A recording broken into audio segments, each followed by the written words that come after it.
Hey y'all, I just want to come. Hey YouTube, it's your girl Love Roxy back in the building with another one on a whole lot of gang. She already know what's going on. And today I just want to come to y'all with a little update. That's why, dressed and stuff like that. It's no big deal. Y'all gonna see me dressed, but right now I just want to tell y'all about the story time that I went to jail. And it's crazy because it's not like I did something like stealing or something like that and went to jail. No. Let's get right into the story time. So y'all, I got a Chick-fil-A lemonade and it was buzzing. But now I knew for a fact it was ice cream and lemonade. I knew it. That shit was too good.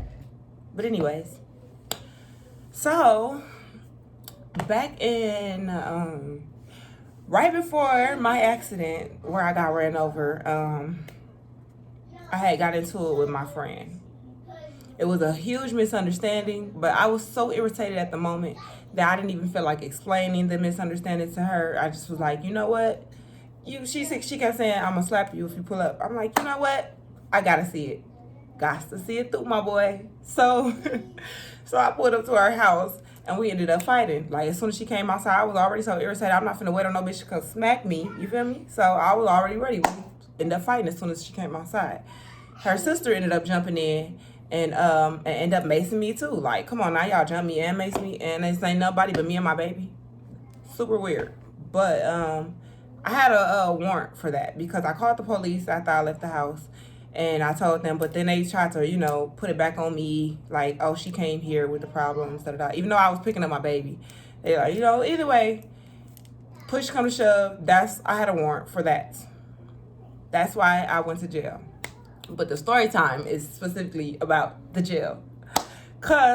And I want to tell y'all because every day I wonder, and I would ask people who've been to jail, or I would look it up, I would watch Netflix and Tubi jail movies for women to see how it is in jail for women. I've never been to jail long enough to know how jail is or know how it is in jail.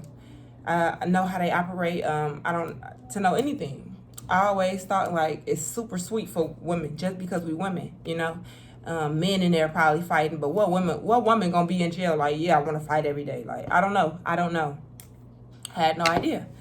So I was driving one day and I was speeding, and I didn't really notice that I was speeding because I was just trying to hurry up and get home because I was running out of gas. I was literally 5 minutes away from my house on the highway when I got pulled over. When I looked in the rear view and I seen the lights. It's like I probably seen the lights as soon as she turned them. I probably just looked as soon as because I never heard the sirens. I don't think I was listening to music or nothing. I don't know. I highly doubt I was listening to music because I be trying to focus. But anyways, long story short, well, not really, but long story short, the officer ended up telling me, or she ended up arresting me.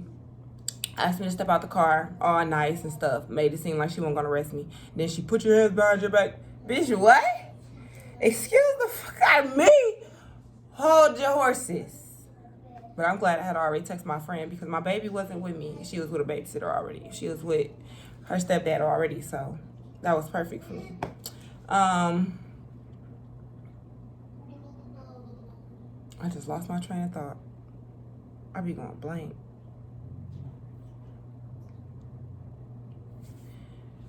So I'm in the back of the police car or whatever. We get to the jail, they strip you, all that stuff, check you in, booking and all that stuff. And they asked me, was I suicidal? Now, me not ever being to jail before, not knowing they're going to put me in a Kevlar suit if I say I'm suicidal. And being that I was in jail and I'm already, depressed and going through enough because of life alone, I just was like, yeah, like, look, of course I am. I'm here. Of course I'm suicidal. Like, you think I want to be here? I want to die. So they put me in a Kevlar suit, and that made me even sadder. I just cried. They put me in a room by myself, and I was just crying all the time, like just crying. And I really got to it. And then the officer, not the officer who arrested me, she went back out. And then a different officer, it was a woman, she came and she was talking to me, and I was talking to her about, you know, what I've been through, and told her, like, I can't go upstairs because I will be in the same population with the girl who ran me over, and that's not safe because it's not giving. Y'all gonna keep me here. So, yeah. Crazy though, right? Crazy. I would end up in the same jail as this girl because of a warrant. A warrant. I done got pulled over before they told me, oh, you got a warrant, you got to take care of it. And I just got a problem forgetting. I really do. Or I would try to take care of it. I tried to take care of it before, and they would tell me, you got to come in. I ain't got time for all that. I didn't even have a car when they was telling me I had to come in. And when I did have a car and they was telling me I had to come in, it's like, what? I'm going to come in with my baby and hope y'all don't take me? And take my baby to CPS? It was just not giving. I didn't really have nobody to get my baby while I just go turn myself into jail. So yeah. But the jail experience was so horrible. It was so horrible. I will never question jail again because the food was disgusting. I mean, I didn't eat at all until I went home. Not an apple, not an orange, not a water, not a juice. I didn't trust nothing there to be sanitary. They kept giving me bag lunches of a sandwich and a little box juice and like crackers and just stuff that I just had no appetite for. Plus, I smoke weed, so I had to do that to even get an appetite anyway. So that was out of the question. But to get to the real nitty gritty of what I really went through when I was in jail, y'all, I met a lot of women who, like when we were waiting on court the next day, I met a lot of women who, or the next morning, I met a lot of women who been in there for a while or just got arrested as well. And it was this one woman who was like a little insane. I thought I was insane. But she was a little insane. She kept saying Cardi B gave her her lawyer, and Cardi B moved next door to her, and that's how she got Cardi B's lawyer information. And Cardi B lawyer is helping her. Well, I'm called Cardi B. I need help. I gotta go. Tell Cardi I said if it's up, then it's stuck or something. Like I support. Fuck. But I met her. I met a bunch of other females up in there that was cool, and some of them was just like real weird. I don't know. It was just you know, each and everybody from all over the place. But everybody was mainly getting released, and then I got released. But then they told me, they gave me a release paper, and they told me that I was getting sent to another jail because I had a warrant in a different county from years ago. Now this is from when I was homeless and I was trying to steal a coat out of Walmart like 6 years ago. And I remember, but I just never took care of it. So they sent me to a different county. Now, when they send you to a different county, they put you in a transfer cell until you go to that county. Now, they had somebody to come get us, you know, the sheriff from the other county supposed to come get you from that county. From the county you want to take you there. But I guess the bus, I was the only woman and the bus was full of men, so they left me there overnight. And then they had somebody come like overnight-ish, because like in the middle of the night they woke me up and told me that the sheriff was there to get me. But y'all, why the transfer room they put me in say, I can't even say her name yet because the case not over. The girl who ran me over, y'all, writing on the wall, her name, da-da-da, all over 3 times. It was written 3 times. 3 times on the wall, like 3 different places. And in another place it said, I don't know if she wrote it or somebody else wrote it, obviously, but it said, because it didn't have like a signature or nothing, but it just said, I hope I get home for Christmas because I miss my kids. And that's crazy. If she wrote that, that is crazy.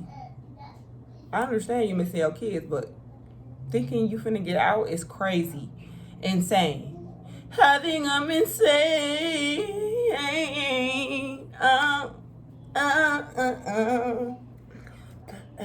No, for real. Shit triggered me though. They gave me this little bag or whatever. They gave me all my stuff back to get dressed while I was waiting on the transfer. And I'm going to post a picture, try to post a picture or whatever, right here of what I had on, because I was kind of going out. I was stepping outside. I had been in the house all day, and I had a babysitter, so I just went to go have a couple drinks with my friend. I was looking real cute. I had on a skirt and stuff. But they gave me my stuff back, and they gave me like the toothbrush and lotion and stuff. And I used the toothbrush and the toothpaste to wipe her name off the wall because I didn't want to sit there and look at that all day. Like, what?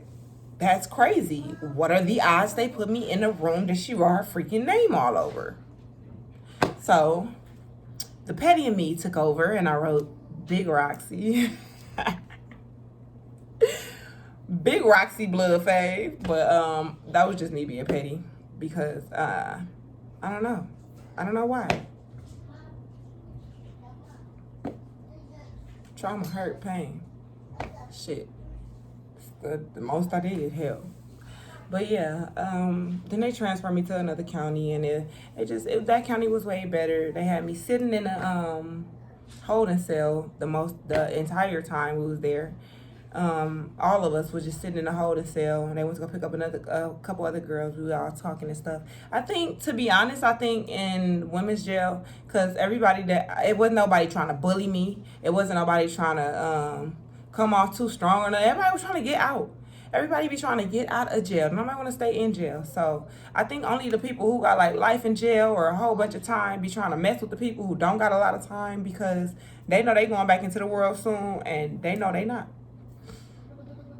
So I think that's what it is, but I wasn't really in the population because of the simple fact that she ran me over, so they couldn't pit me with GP because they had to keep me in like my own cell, because just to keep the things to a minimum. Not to mention I still had stitches in my leg, and I literally was, man, I was so suicidal in jail. I went in the Kevlar like 3 times in the first county, then twice in the second county.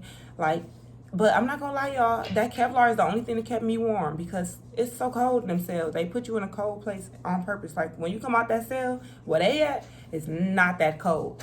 But you go in that holding cell, and it's just freezing. And they give you these loose-ass clothes, and it's just beyond me. It is beyond me. It was a lot for me. I could not wait to get out of jail, and I was so happy when I got out of jail. It's like you cut off from the world.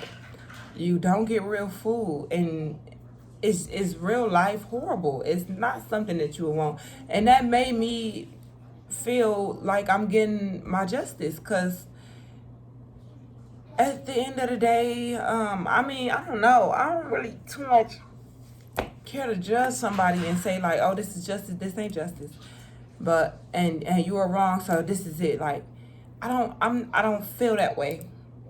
I don't feel that way.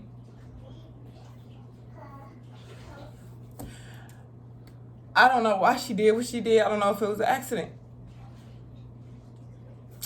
This shit drive me crazy every day. But I truly forgive that woman. I don't want her to sit in jail for all her life. That is slow. That's so slow to me. Because people make mistakes. And I would not ever want to have to make some type of mistake being in love and have to face the consequences of it being.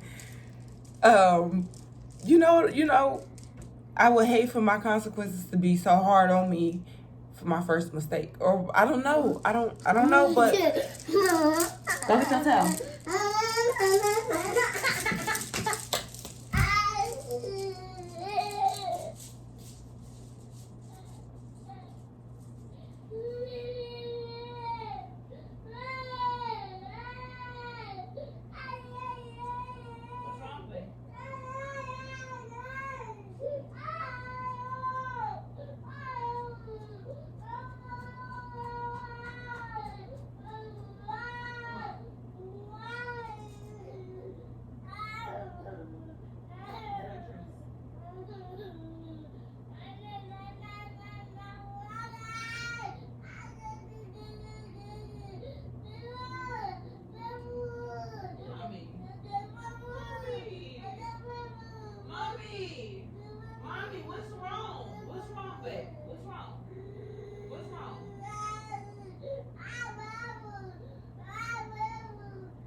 to be the judge of nobody's fate. I wouldn't want nobody on earth to be the judge of my fate. Only God. That's it. That's the story time.